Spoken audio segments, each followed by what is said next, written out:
அன்பார்ந்த அனைவருக்கும் அன்பு வணக்கங்க. நம்ம சேனலில் இன்றைக்கி சூப்பரான ஸ்நாக்ஸ் ரெசிபி தான் செய்ய போகிறோம். ஸ்நாக்ஸ் ரெசிபினா ரொம்ப கஷ்டம்னு நினைக்காதீங்க, செய்கிறது ரொம்பவே ஈஸி தான். ஸ்கூல் விட்டு வர குழந்தைங்களுக்குலாம் ரொம்ப ஈஸியாகவே செஞ்சு கொடுத்துர்லாம். நமக்கே சாப்பிடணும்னு தோணுச்சுன்னா உடனே செஞ்சிடலாங்க. இந்த ஸ்நாக்ஸ் ரெசிபி பேர் தட்டை பணியாரங்க. வாங்க இது எப்படி செய்கிறதுன்னு பார்க்கலாம். அதுக்கு 2 மணி நேரத்துக்கு மேலாக ஊறின கடலை பருப்பு எடுத்து ஒரு மிக்ஸி ஜாரில் சேர்த்துக்கோங்க. 1 கப் கோதுமை மாவுக்கு 3/4 கப் கடலைப்பருப்பு சரியாக இருக்கும். கடலைப்பருப்பு 2 மணி நேரம் ஊற வச்சுக்கோங்க. அப்போ மிக்ஸி ஜாரில் சேர்த்து அரைக்கும் போது நல்லா நமக்கு மையாக அரைஞ்சி வரும். அது கூட இந்த 1 கப் கோதுமை மாவையும் சேர்த்துட்டு 1.5 கப் அளவுக்கு தண்ணீர் சேர்த்துக்கோங்க.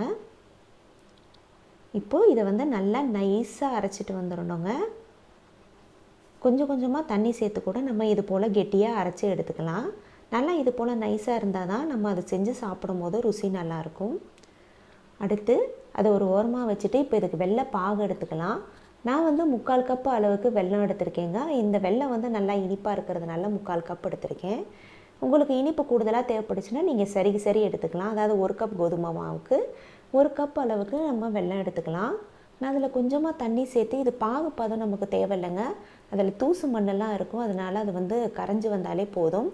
அது கூடவே வாசத்துக்கு நல்லா ஏலக்காய் பவுட்ரு சேர்த்து விட்டுட்டு இது நல்லா கரைஞ்சி வந்ததும் அடுப்பை ஆஃப் பண்ணிவிட்டு அந்த மாவில் நம்ம இதை டைரெக்டாக நம்ம அதை வடிகட்டிட்டு சேர்த்துக்கோங்க.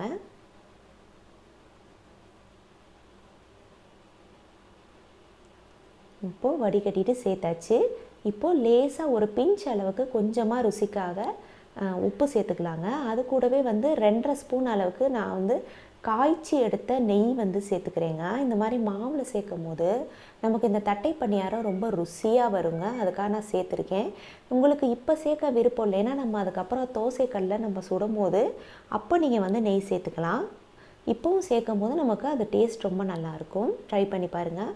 இது போல் மாவு தோசை மாவை விட கொஞ்சம் கெட்டியாக இருக்கிற மாதிரி பார்த்துக்கோங்க. தோசை மாவு மாதிரி தண்ணியாக இல்லாமல் அதை விட கொஞ்சம் கெட்டியாக இருந்த மாதிரி இருந்துச்சுன்னா நல்லாயிருக்கும். முடிஞ்ச வரைக்கும் நான்ஸ்டிக் பேனே எடுத்துக்கோங்க. அப்போ தான் இந்த ரெசிபிக்கு ரொம்ப நல்லாயிருக்குங்க.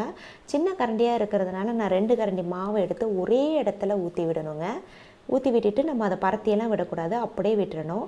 சுற்றி கொஞ்சமாக நெய் சேர்த்துக்கோங்க. முடிஞ்ச வரைக்கும் இந்த ஸ்டேஜில் எண்ணெயை விட நெய்யிலே சேர்த்து நம்ம சுட்டு எடுக்கும் போது ரொம்ப நல்லாயிருக்குங்க. இது போல் மூடி வச்சு கவர் பண்ணிவிட்டு இது ஒரு பக்கம் வெந்து வந்துடும் இல்லையா, அந்த ஸ்டேஜில் நம்ம இதை நம்ம திருப்பி போட்டுடலாம். ரொம்ப ஸ்மூத்தாகவே வந்துடுங்க. கீழே அடியெல்லாம் பிடிக்கும்லாம் நமக்கு பயப்பட வேண்டாம். இரும்பு பாத்திரமாக இருந்தால் கூட கொஞ்சம் லேசாக அடி பிடிக்கிறதுக்கு வாய்ப்பு இருக்குங்க. இப்போ இது போல் நல்லா திருப்பி விட்டு நல்லா நெய் சேர்த்து அப்ளை பண்ணி நம்ம இது போல் எடுத்துட்டோம்னா சூப்பரான தட்டை பணியாரம் நமக்கு ரெடி ஆயிருங்க. இது குழந்தைங்கள்லேருந்து பெரியவங்க வரைக்கும் ரொம்பவே நல்லா விரும்பி சாப்பிடுவாங்க. இதோட டேஸ்ட் பார்த்திங்கன்னா கொஞ்சம் கிட்டத்தட்ட நம்ம பருப்பு போலின்னு சொல்லுவோம் இல்லைங்களா, அந்த டேஸ்ட் நமக்கு கிடைக்கும். கண்டிப்பாக நீங்கள் ஒன்ஸ் ட்ரை பண்ணி பாருங்கள், எல்லாருக்குமே ரொம்ப பிடிக்குங்க. முடிஞ்ச வரைக்கும் இந்த ரெசிபி நெய்யிலே சேர்த்து நம்ம சுட்டு சாப்பிடும் போது டேஸ்ட் ரொம்பவே நல்லா இருக்குங்க. இல்லை நமக்கு நெய் இல்லை, நம்ம வீட்டில் இருக்கிற எண்ணெய் மட்டுமே போதும் அப்படின்னு நினைக்கிறவங்க கூட இது எண்ணெயிலே கூட செஞ்சு சாப்பிட்லாங்க. ஆனால் நெய் சேர்க்கும் போது கண்டிப்பாக டேஸ்ட் வேறு லெவலாக இருக்கும். கண்டிப்பாக நீங்கள் ஒன்ஸ் ட்ரை பண்ணி பாருங்கள். அதே நேரத்தில் இது வேகிறதுக்கு ரொம்ப டைம்லாம் எடுத்துக்காதுங்க. கிட்டத்தட்ட ஒரு 7-8 நிமிஷம் தான் ஆகும். இப்போ பாருங்கள், சூப்பரான தட்டை பணியாரம் நமக்கு ரெடி ஆயிடுச்சு.